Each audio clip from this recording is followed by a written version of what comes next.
Hello, Julie and Kyle here, and this is Session 7, Digging Deeper During Disagreements. Let me ask you a question.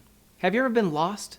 Like you have no idea where you're going? That happens to me at least 3 times a week. You are the worst at getting lost. I know, right? And those driving gadgety things don't really help. Nope. Calling my husband for step-by-step directions doesn't really help. Nope.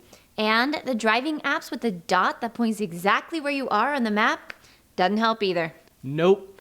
And the more she drives, the lost-er she gets. Until I magically end up where I'm supposed to be, or at least find my way back home. Couple fights, or heated discussions, are a lot like Julie's driving.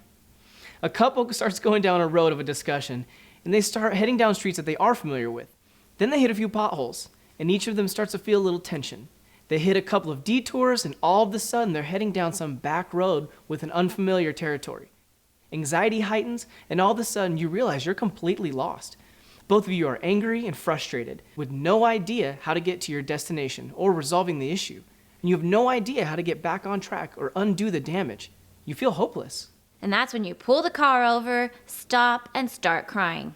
In today's session, you will learn how to quickly navigate through a discussion, especially if it's a disagreement. When you hit those potholes, take the detours, or start heading down a path that will inevitably end with both of you feeling angry or frustrated.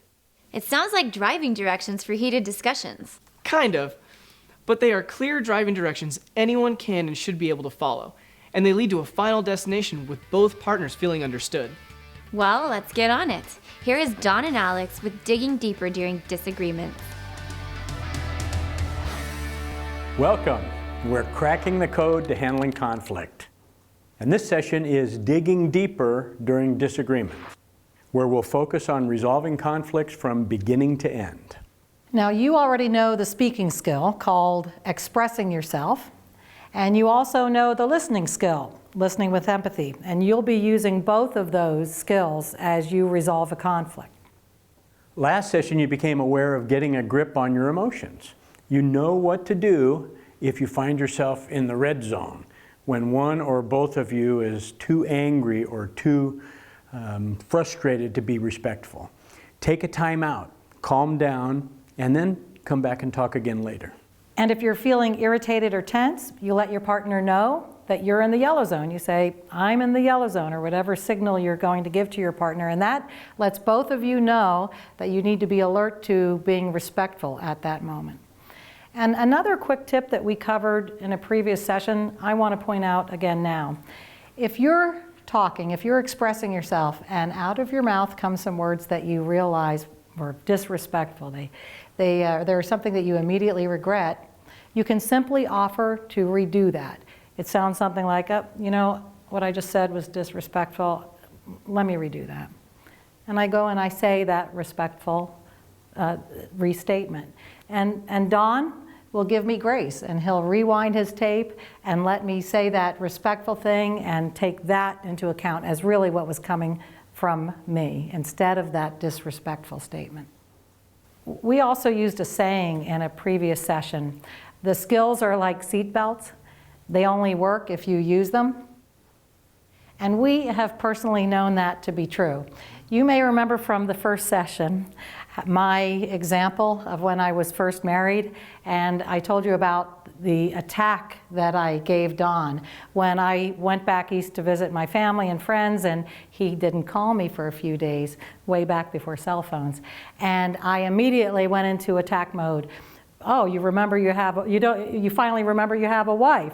You know, what's most important to you? What, work? And that sort of thing. I have now learned the skills.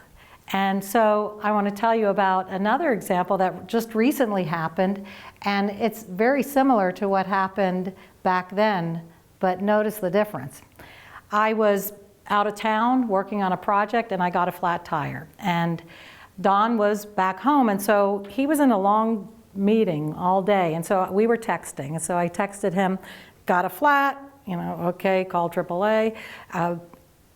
My car is a little sports car, and it has odd wheels, and they didn't have any extra tires in that small town, so they had to order them. So I'm texting Don, got to stay here 2 more days.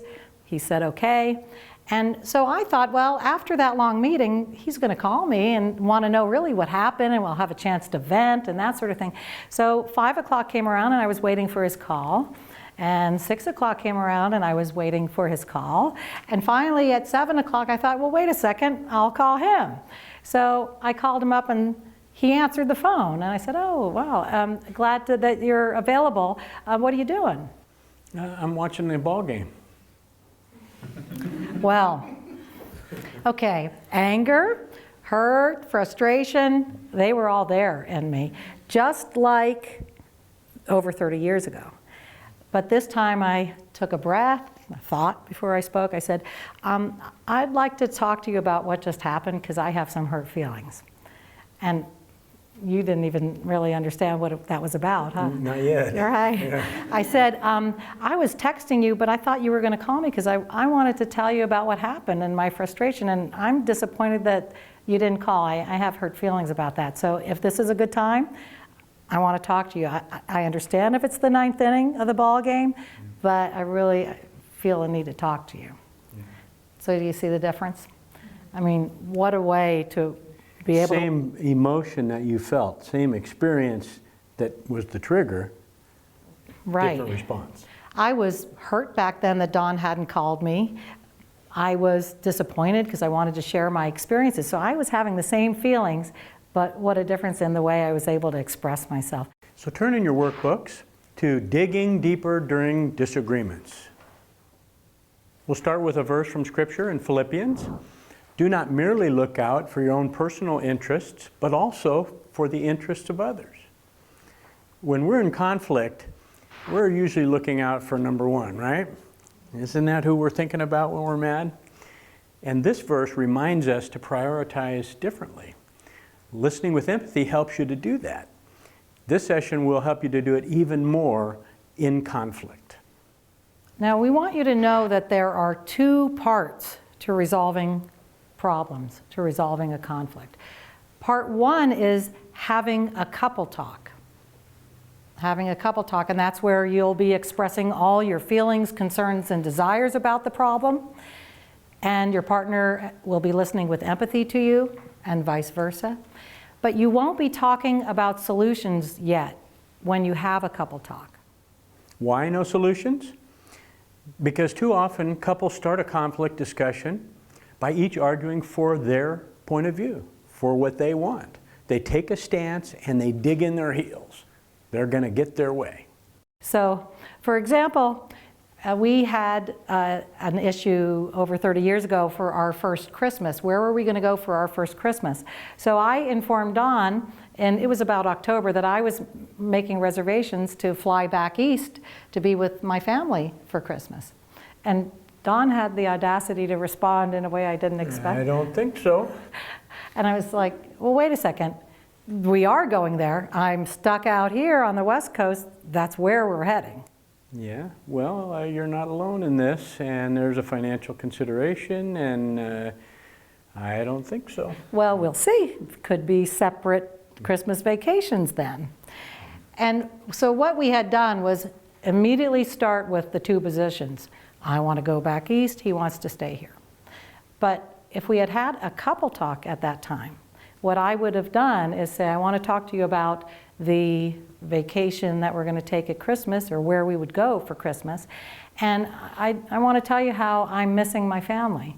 And I have concerns about my mother being alone at Christmas. And this is my first Christmas away from my home, and I'm realizing I'm now committed to the West Coast. And so I'm going through a lot of feelings about that, and I'm really wishing we could go back east for Christmas. Think I would have responded differently to that? Heck yeah, you bet. And then Don would have been able to talk to me about what it meant to him to leave his family. He has a big extended family, and what it would have been like for him to leave his family for his first Christmas ever, not being with them. So approaching each other and having a couple talk like that would have opened us up to compromising and maybe coming up with different solutions instead of working against each other. Where did we go for Christmas that first year? We did go back east. We did. Then we flew my mother back to the West Coast for the remaining Christmases. Yeah, we did, okay. So there are two notes. First, go deeper during your couple talk. Think of an iceberg. Most of an iceberg is underwater. I think it's 85 to 90% of the mass of an iceberg is underwater. You can't see it. In the same way, if you stay on the surface when you're discussing a problem and you move too quickly to a solution, your solution will not be satisfying because it's only going to take into account that part that was on the surface and not that maybe it's 85 or 90% that was not included in that solution. You won't fully understand your partner's concerns and desires about the issue, and you won't express all of your own. So those solutions won't work. Good chance you're going to be frustrated again, and probably not too far along from then, probably pretty soon. So take your time to go deeper in your dialogue. And then sometimes a couple talk is just all that is needed. And the idea here is that some problems are solved just by understanding each other more deeply. So when you express your thoughts and feelings and concerns and desires and your partner's listening with empathy and you're both doing that, you understand yourselves in a deeper way, you understand each other in a deeper way, differences fade away, and that sometimes the differences that are there still don't bother you as much. I remember there was an example years ago when I approached Don about a conflict issue, and do you remember your response? Yeah. I approached you about a conflict issue, and you thought, oh, okay, this is going to be a good one, because I know I'm clean on this one. This is her hang-up, it's not my fault. So sure, let's talk about it. I'm glad to talk about it. So I started talking, but because he was able to listen with empathy to me and not be oppositional or have that kind of attitude, I was able to go deeper, and I was able to talk about things that were hurting me and things that I didn't realize until I had the couple talk, that, you know, things I was feeling until...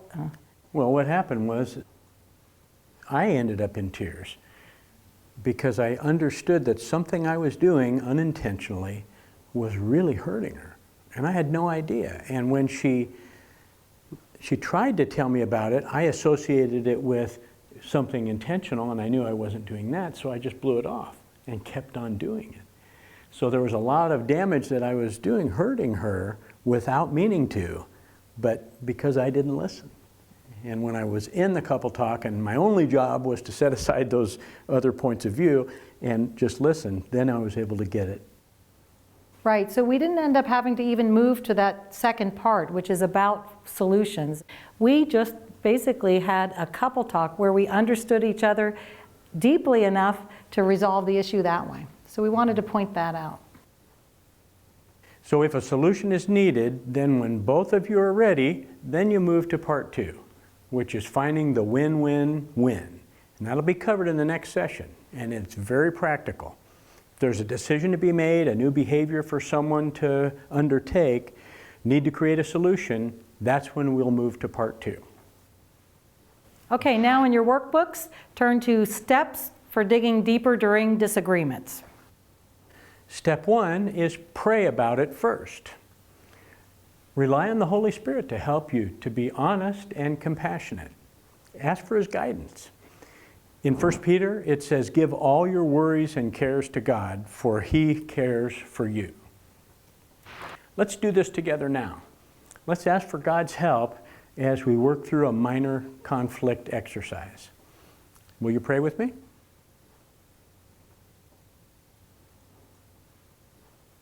Lord, as we do this exercise and bring up conflict and ways to deal with it, we need your help. We ask that you touch our hearts and our minds and help us to set aside our own patterns and our own point of view and be willing to be gracious and kind to our partner.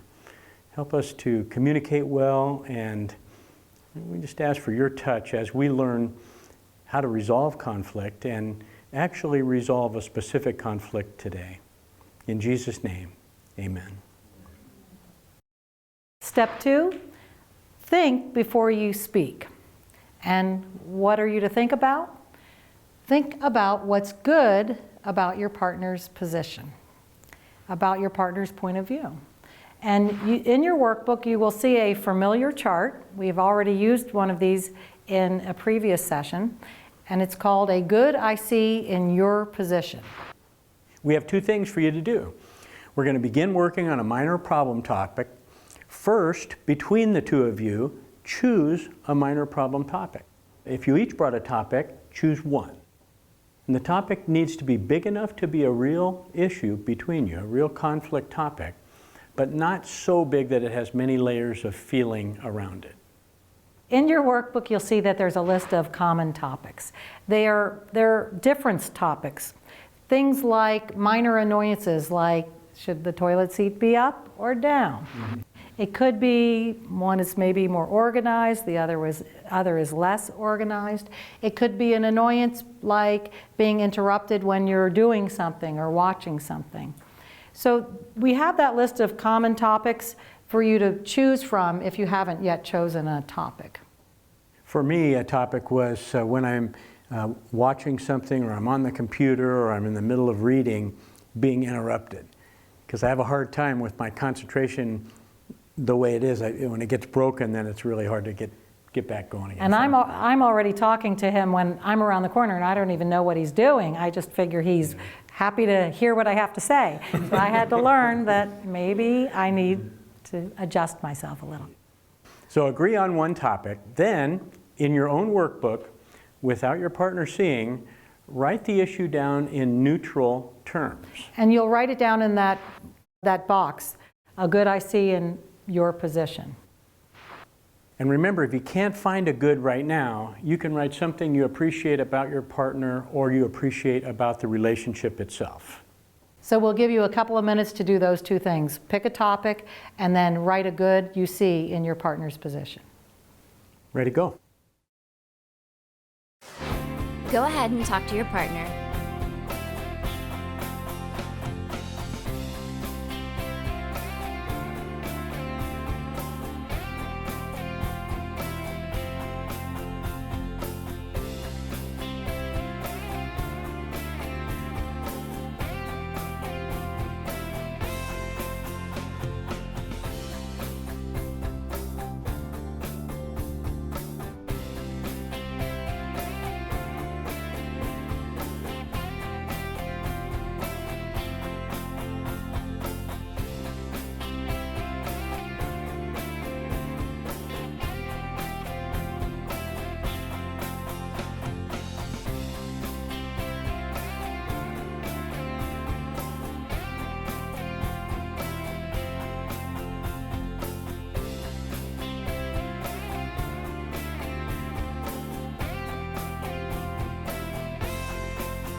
Turn back to the video. It's time to start again.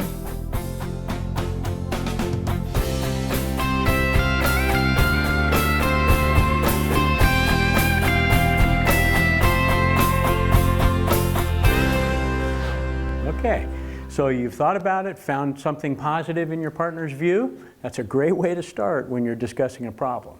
And the planning what to say form in the appendix is very helpful to plan for those difficult conversations with your partner and with other people.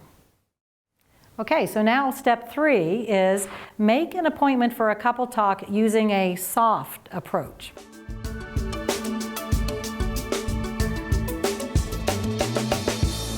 In couple talk, when you approach your partner to agree on a time and place to schedule a couple talk, remember that's one of the steps of having a couple talk, we want you to use a soft approach.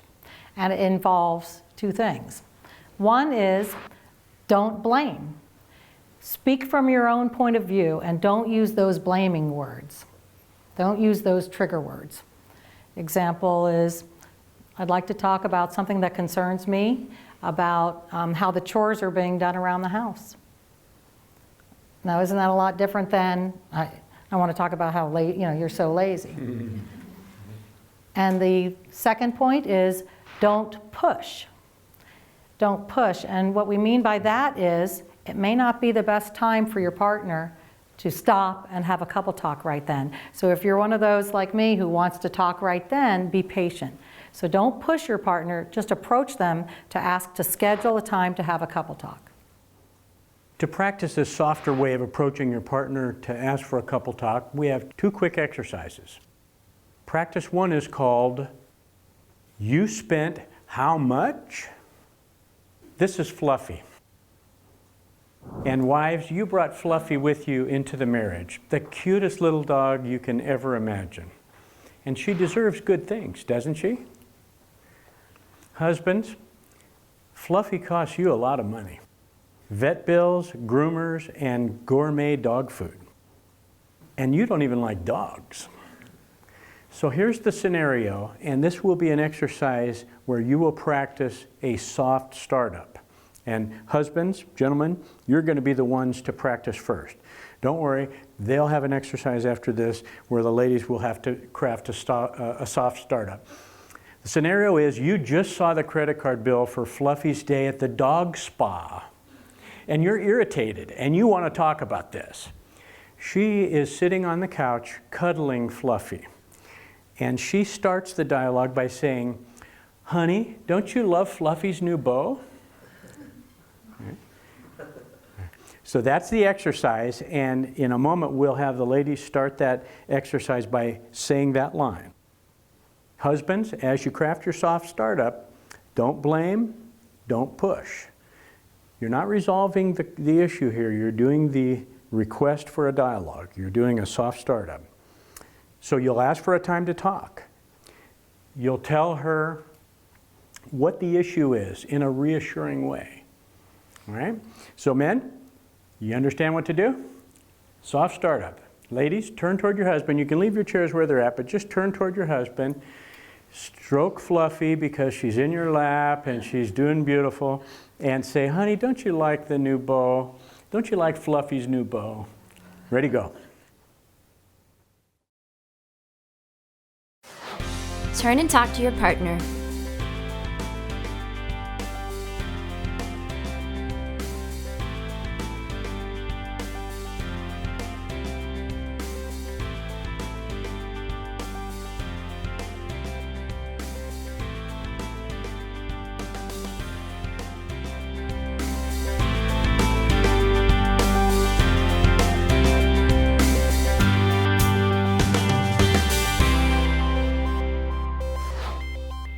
All right, let me stop you.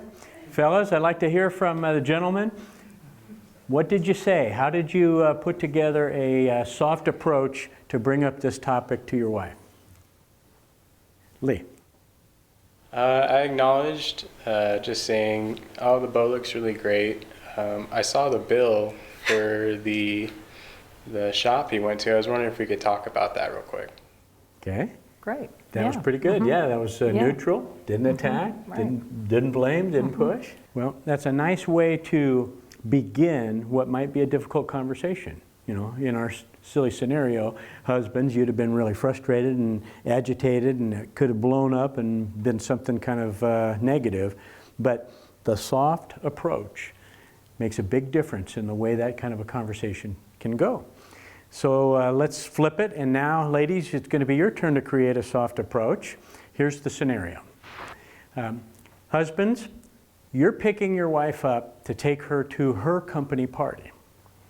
She's probably going to be really happy that you took time to stop and have the car washed. Wives, your husband is late again for the umpteenth time. It means you're going to be late to the company party again. It's making you look bad to your boss and to others. You're angry and you want to schedule a couple talk to talk about it. Okay? So the scenario is that he's just arrived home and ready for you to join him in the car, and he starts the dialogue by saying, "Ready for the party? Hey, did you notice how nice the car looks?" And wives, your job is to ask for an appointment. No blaming, no pushing. All right? Take a minute to do that. Ready, go. Go ahead and talk to your partner.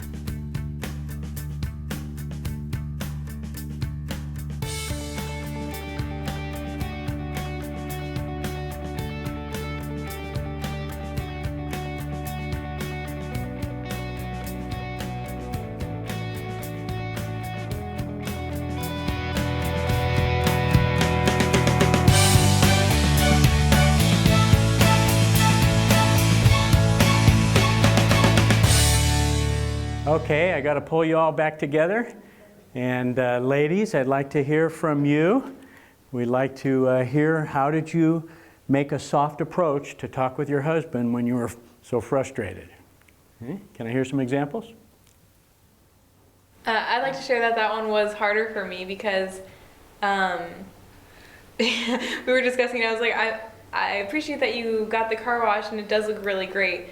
And then I was like, I don't know how to say this in a nice way. I want to talk to you about you being late. Like, how do you say that? So that's why it was difficult for me.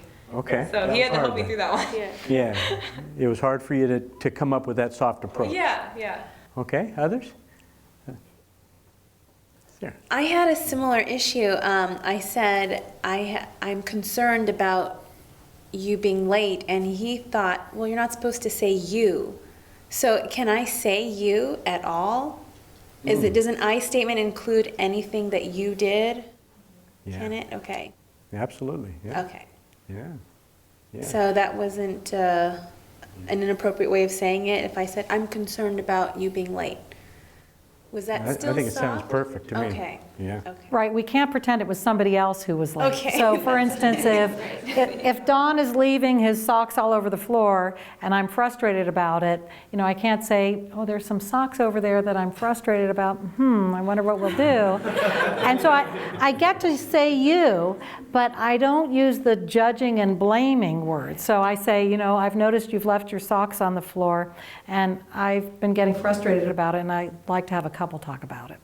And so it doesn't start with the you attack. We just describe what his behavior is without blaming. Yeah, great question. Yeah. Good. Thomas. I think part of the difficulty for us was that my wife would have appreciated that the car was clean and not minded that we were going to be late. So she would have rather had a nice looking car than actually worrying about things. So it was hard for her. Yeah, it was hard for her to come up with, I'm frustrated about being late, but I'm not really. Oh, I'm happy you finally got the car washed. The car's clean, it smells good. This is nice. Good. One more. Bobo. When Callie said her concern, she actually used the words, I want to talk to you about something. And so I don't know if that is okay, but for personally, when she kind of leaves it vague like that, I start to think about all sorts of different things that could be wrong, and it starts to worry me, and it could put me in a bad state too, like getting defensive about a number of things. So you'd like to hear from her how serious it is. I'd like to talk to you about something that's really a problem, or I'd like to talk with you about something that's not real serious, but a little bit bothering me. I think that's part of it, but also I think specifically about the timeliness or time management rather than just something in general. Okay, yeah, so it sounds like you would like to have the topic named. And that actually is a really good thing to do, because otherwise your partner might be spinning in their mind about what could this be. There was a time I remember when we were dating and you said to me, I'd like to have a talk with you about something. And I was all excited about it. And I drove to your house. And do you remember what it was about? No, huh? Oh, it was about an old girlfriend that you had met up with again. And yes, so I learned when you say to me that you have something you want to talk to me about, do you notice what I ask for? I You ask, want to know what it is. yeah, there no surprises. Wow. Until right now, I had never associated those two events. So he'll say to me, oh yeah, I got a letter from somebody and I want to know what it is, or there's something that's frustrating me and I'm like that. I want to know exactly what it What's worse is. than that, I like to do surprises with her. And so I'll say, oh, got something fun coming up later, and she won't like it. She'll make me tell her what it is. And now I understand that a lot better. I mean, that bad experience you had kind of has you open or vulnerable. It was 30 whatever years ago.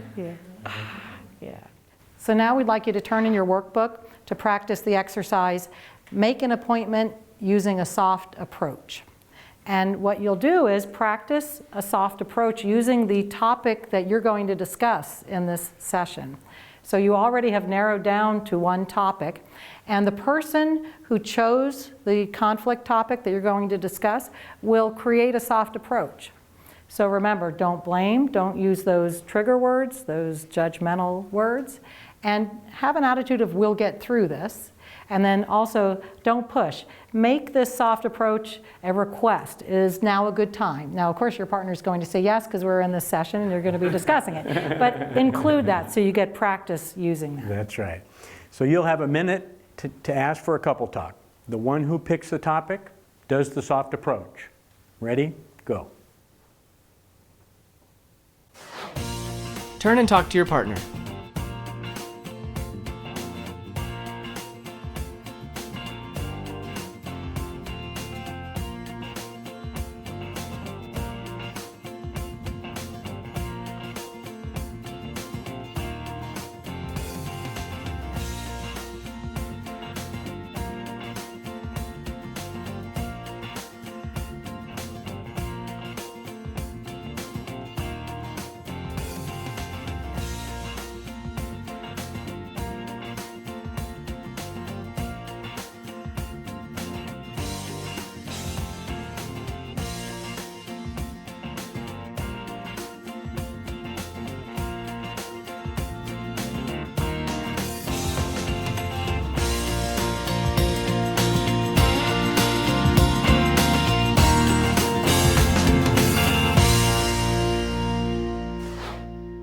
Okay, now we'd like you to look at your workbook, and there's a question that we ask there.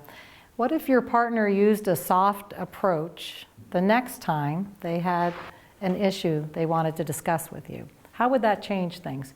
So just take a moment to write your answer to that in your workbook.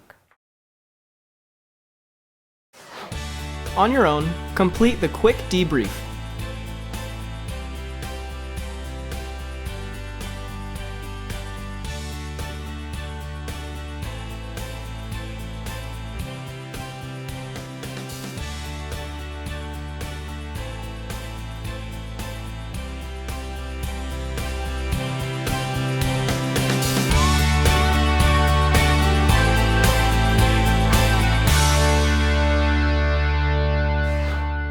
Okay, now we'd like you to talk to your partner.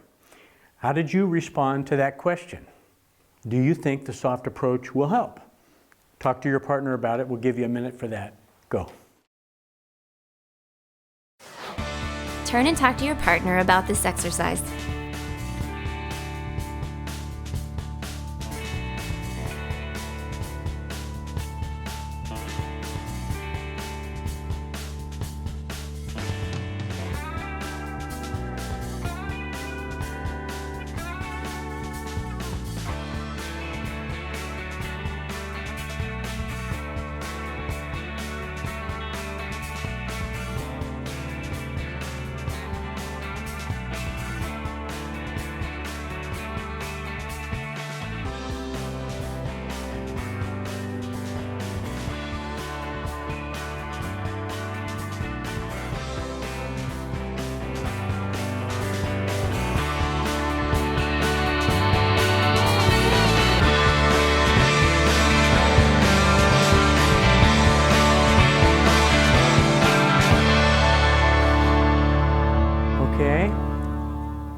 now ready to have a couple talk on a minor problem.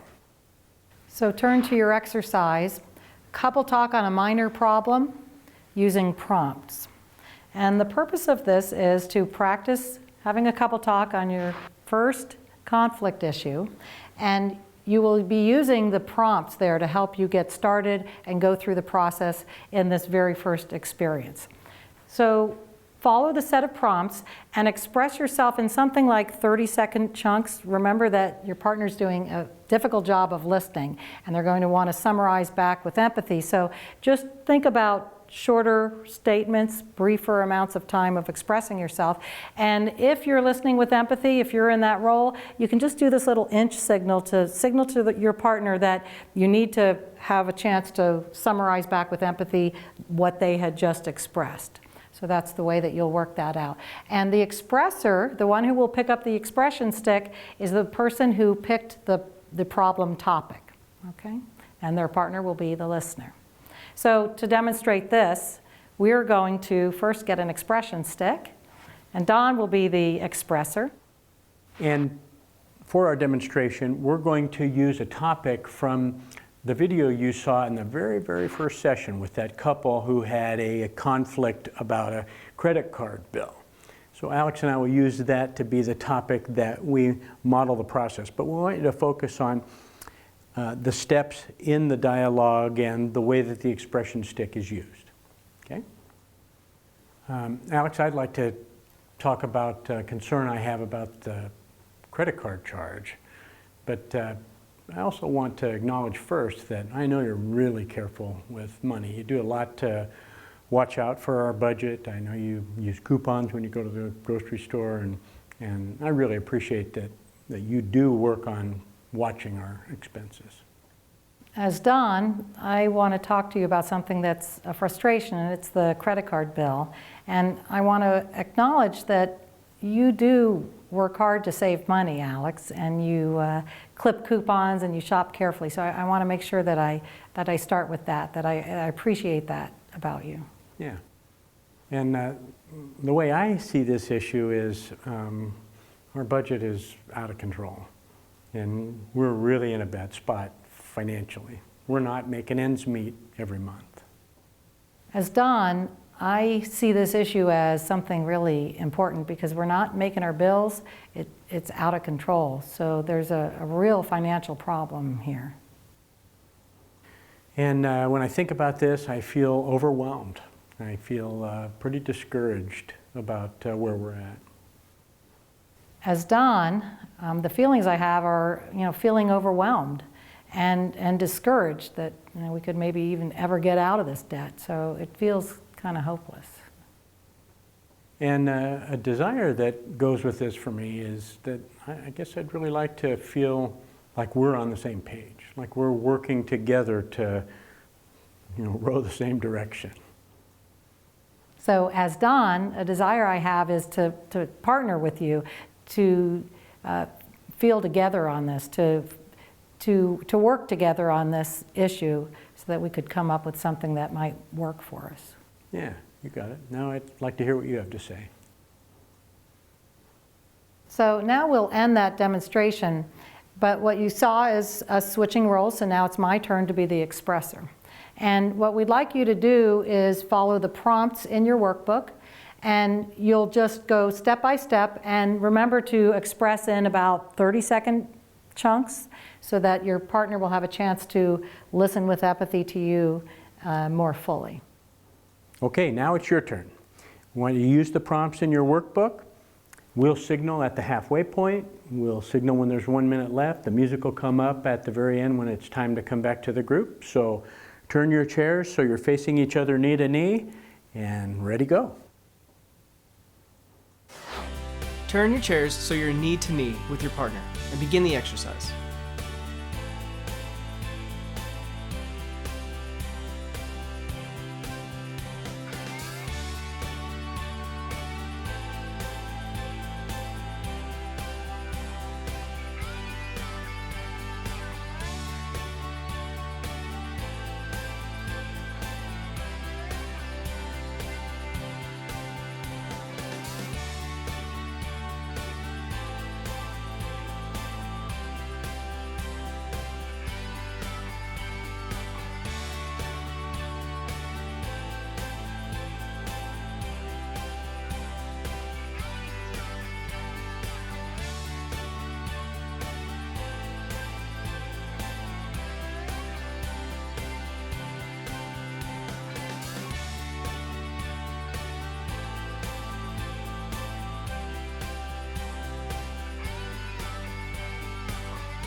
You're halfway done. If you haven't already done so, it's time to switch roles.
Start wrapping it up. There's 1 minute remaining.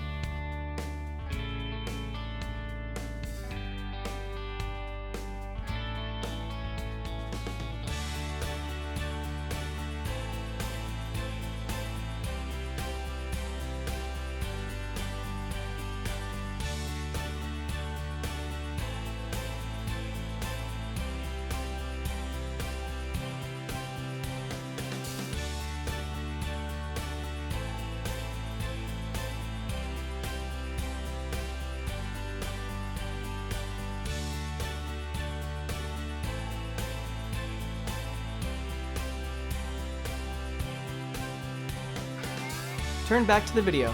Don and Alex are getting ready to start.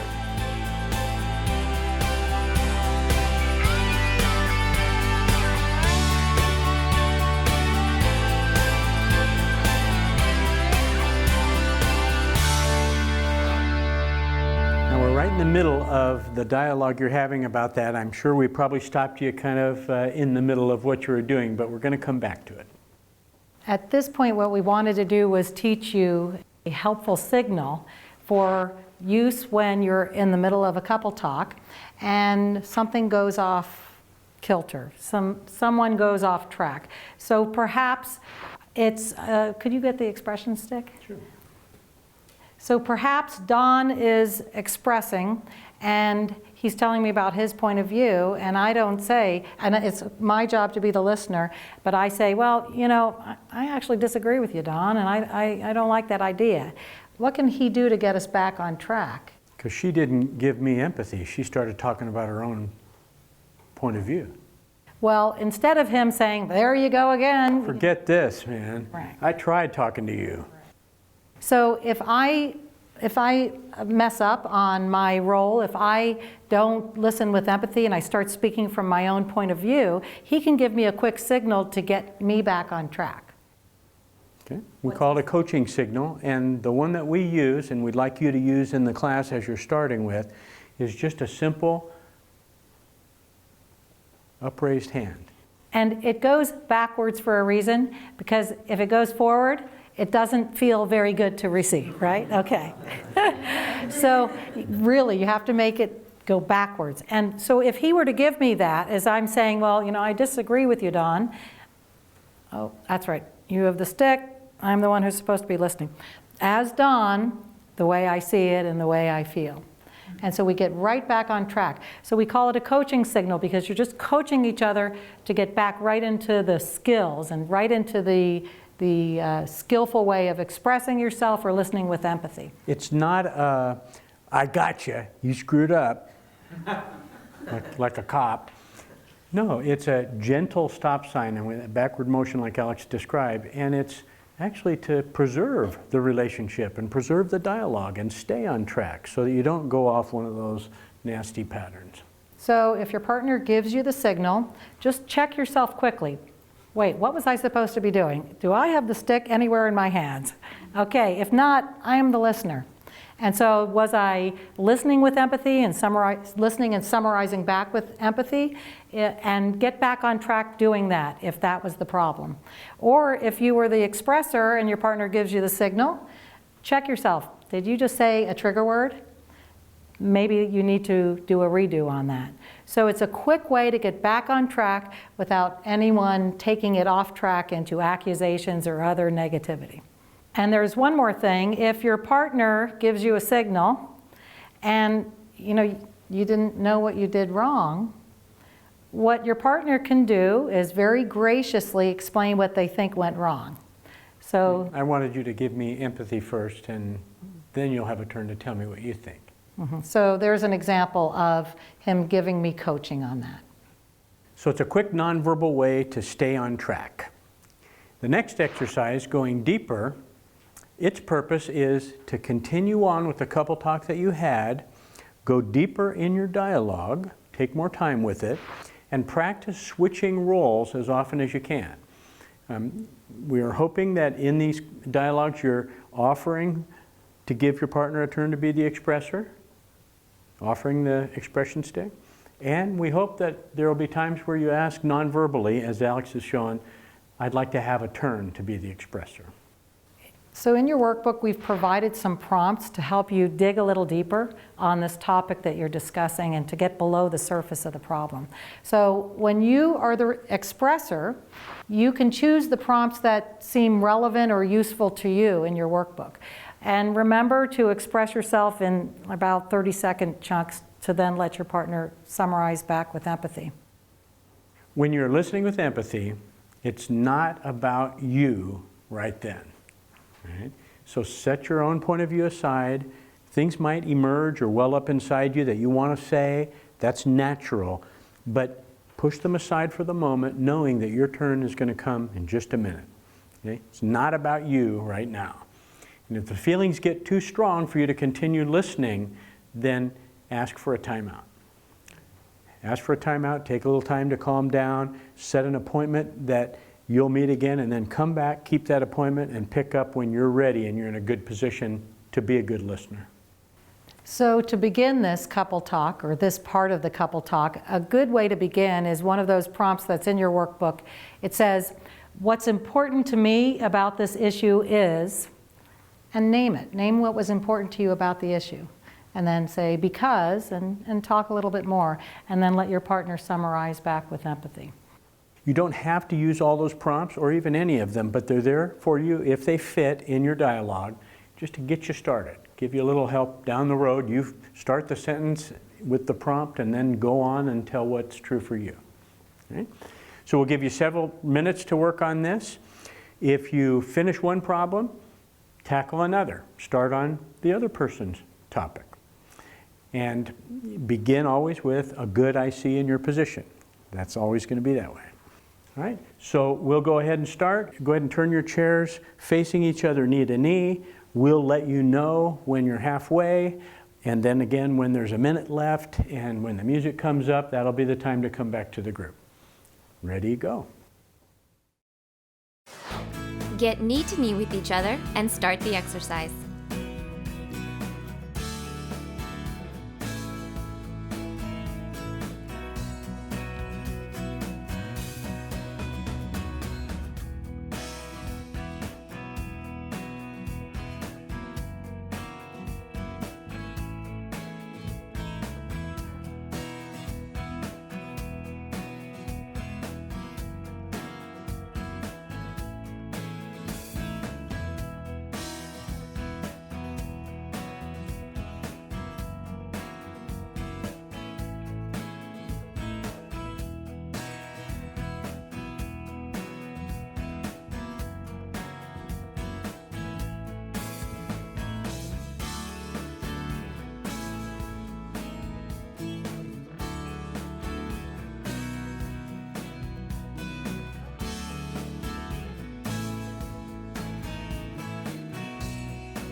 You're halfway there.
This is the final minute, so begin wrapping it up.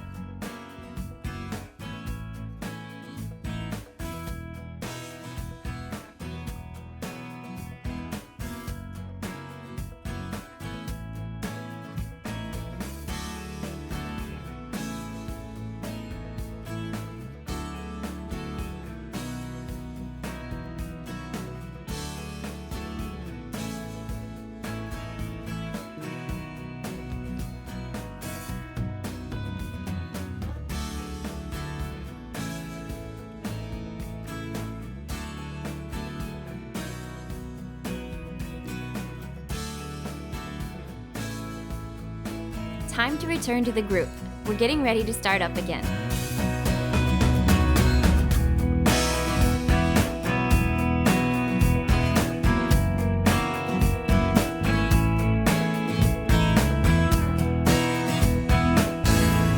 Go ahead and turn in your workbook and take a minute to answer the question, was this the first time you discussed this topic? If yes, answer the question next to that. If no, answer that question. Second, we'd like you to write some notes that you want to remember about your partner's point of view. Were there some things they told you that was important to them? Some feelings or concerns or desires? And write them down in the place provided, and this will help you in the next session. So take a few moments now to do both of those things.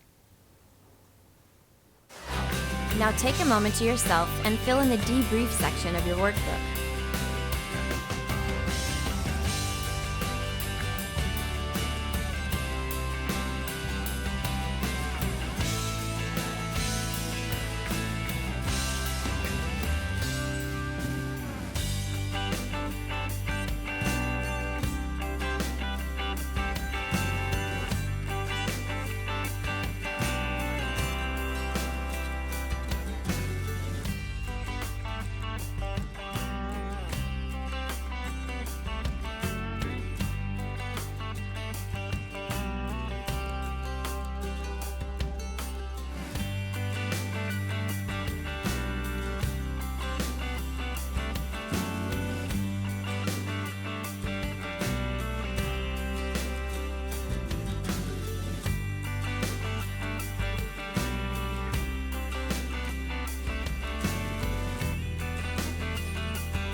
Return back to the video. We're getting ready to start.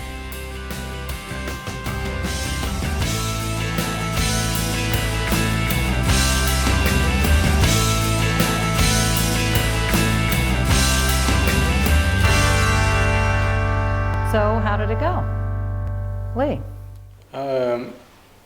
This time around, since I was using the tools, I was able to listen more clearly, and I was actually able to see her perspective, which made me not really care more, but see the importance of what she was stating, and I feel like there's a lot more priority in what we need to do now. Beautiful. Yeah, I remember you saying that in an earlier session, that was not easy for you. So good for you. Nice going. Yeah. Yeah, others? Callie? Yeah, so we've talked about this before, and this time I was able to really sympathize with his feelings about the topic, and I actually started to feel how he feels about it. Yes. I mean, his like emotions behind it. Like I started to feel those emotions to the conflict as well. Nice, yeah. And other times you hadn't had that experience, even though you talked about it before. Yeah, good. Yeah, that's empathy. That's what that listening with empathy will do, and that's what that I form of listening with empathy will do. It helps you really step into your partner's world enough to even begin to feel their feelings, so that's beautiful. It makes your partner go, yes. Other comments? Thomas? Yeah, I think going through the steps, it helped us have a slower conversation.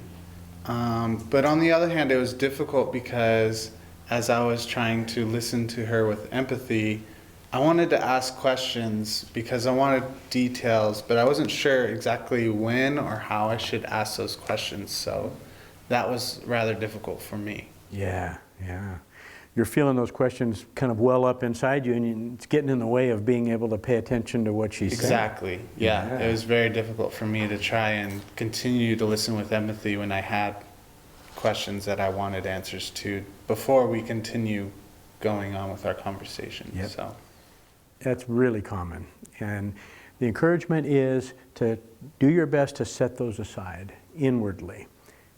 Tell yourself, I'll have a chance to ask those questions when it's my turn to be the expressor, but right now it's getting in the way, so I'm going to push those away and not deal with them yet, and I'll refocus in on just listening to what she has to say.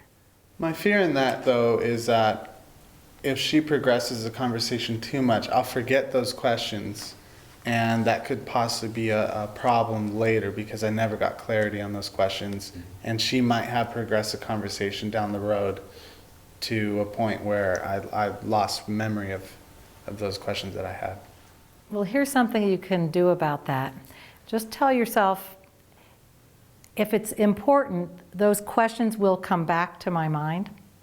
And that really can happen. So trust that you can set the questions aside, and the ones that were really important to you, as you take the expression stick and start talking about your own point of view, they'll bubble to the surface and they'll come back to you. So try to trust that. That will help you set yourself aside as you're in the role of the listener. Okay, yeah. And another point is, it's not the last time you're ever talking to her. You'll think of it the next day or the next week, and you can bring it up and say, hey, we had that talk. There's something I forgot to ask you. I wanted to.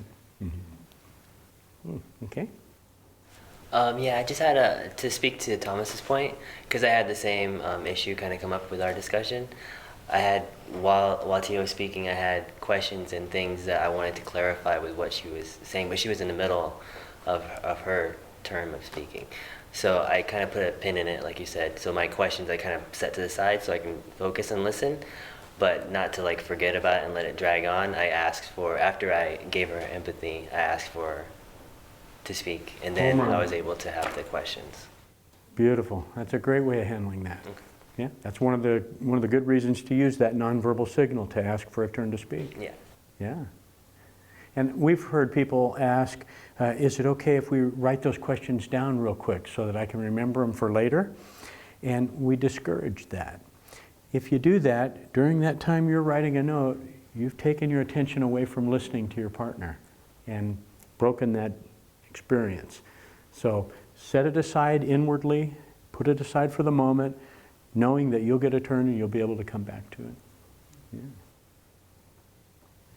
Okay, now we'd like to ask you to just talk to your partner for a couple of minutes about what this overall experience was like. Remember, you started off with the prompts that led you through the beginning of this couple talk, and then we let you go deeper. So go ahead and talk about the overall experience with your partner now.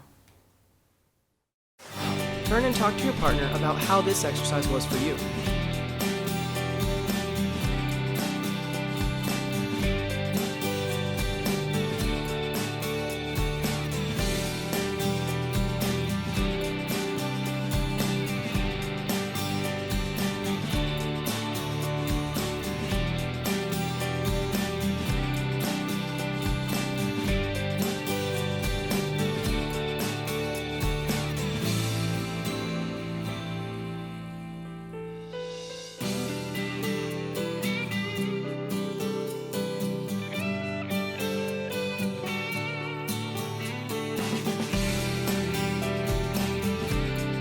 Turn back to the video. It's time to start again.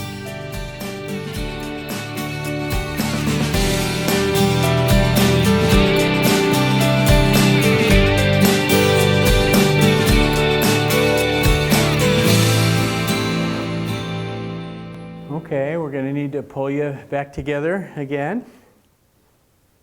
If you haven't completed your couple talk on this topic, we encourage you to do it after class. Don't leave it unfinished. Whoever didn't get a turn to say the things that they want to say will feel cut off and it'll be incomplete. So make sure that you take time to finish having the rest of that couple talk. Now let's turn to cracking the code to handling conflict by digging deeper during disagreements. Some important things to remember from this session. Number one, pray first. Ask God to help. Number two, think about what's good about your partner's position. And if you can't find something there, something good about your relationship or about your partner. Number three, use a soft approach to ask for an appointment to have a couple talk. And cracking the code in everyday life. Dialogues go deeper gradually. This happens when both partners feel safe.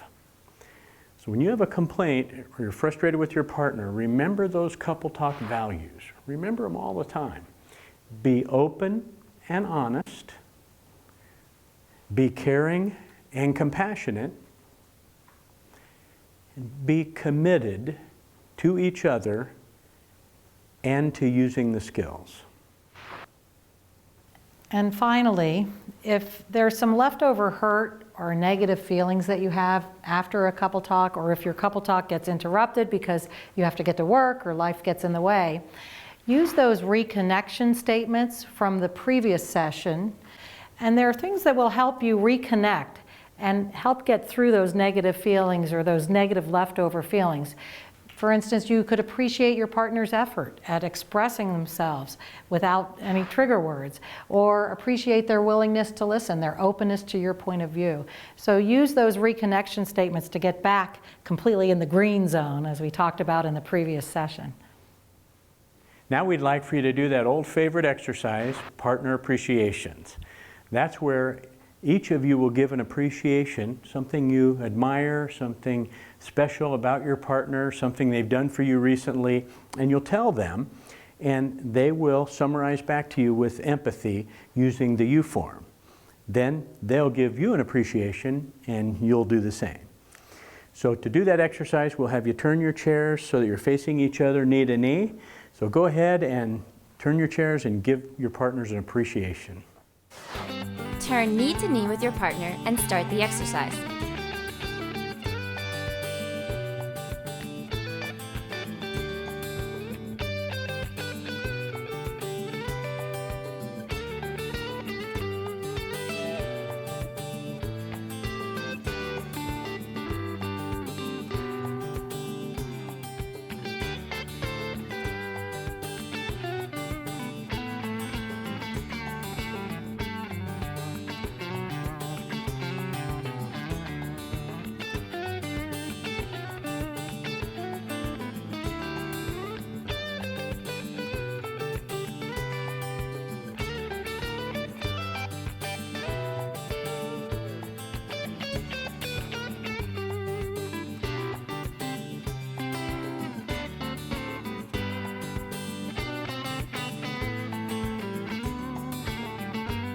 you're halfway done.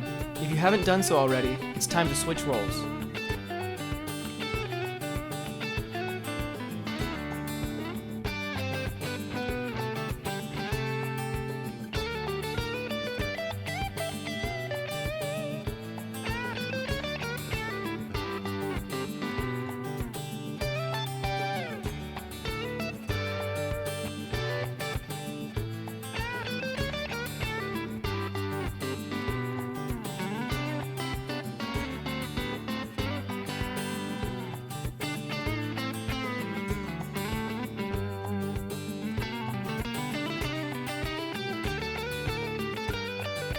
Turn back to the video. Don and Alex are getting ready to start.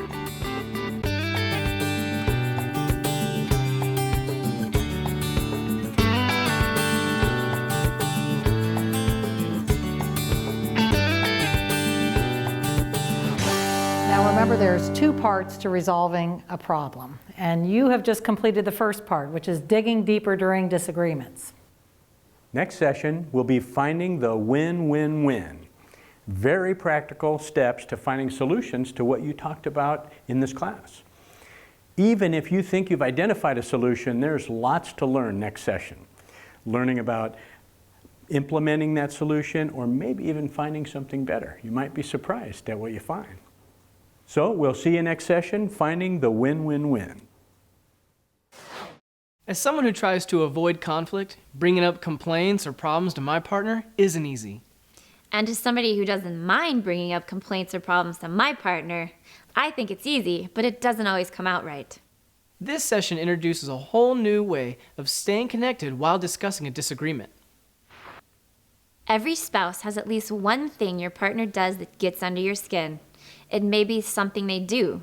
It may be the way they say something. It may be a certain way that they act. And when that thing gets brought up, the sparks can fly fast and furiously. In today's session, you learned that instead of fighting over the same thing over and over again, couples can spend time digging deeper, having a couple talk about the issue, and finding real understanding. By starting with prayer, your heart and mind is prepared for discussing a disagreement. Spending some time thinking before you speak allows for you to see the good in both positions. And using the soft approach to make an appointment for a couple talk shows respect for your partner, their time, and your relationship. Because you are having a couple talk, the both of you have a chance to talk about something that is bothering you in a respectful way. There's no blaming, no attacking, no yelling, no name calling, no hurt feelings. Instead, there's real understanding, real openness, and real connection. It's a much better place to be. Well, that wraps up Digging Deeper During Disagreements. Between now and the next session, be sure to go through Making It Real in the back of your workbook. Our next session is Finding the Win-Win-Win, where we'll talk about how to come up with practical agreements and solutions that really work. See you then. See you later.